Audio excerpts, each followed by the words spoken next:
后来乡亲啊，让21个球季了后，味全龙队阁回到中华职棒大联盟，就以天宝棒球场作为主场来回归。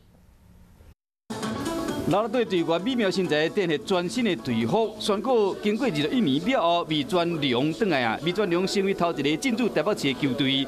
主场天母棒球场，味全龙开4500万重新装修。除了公布新视觉形象龙字以外，4个明星球员嘛，展现全新的主客场的球衫。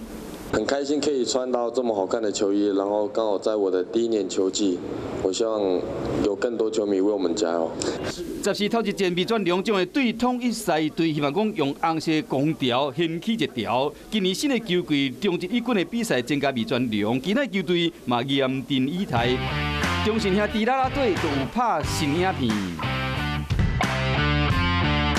中信兄弟啦啦队今年唔有新的服装，佮设计全新的舞蹈，人数维持去年16个人。啊，那富邦悍将是公布上新的主题曲《Fight On》。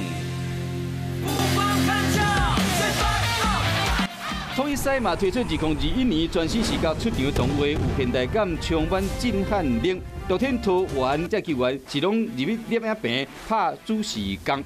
中华职棒为本来4队，即马阁加重新回归一军的味全龙。职棒32年新球季3月13开始战，各队对决有偌精彩，球迷拢真期待。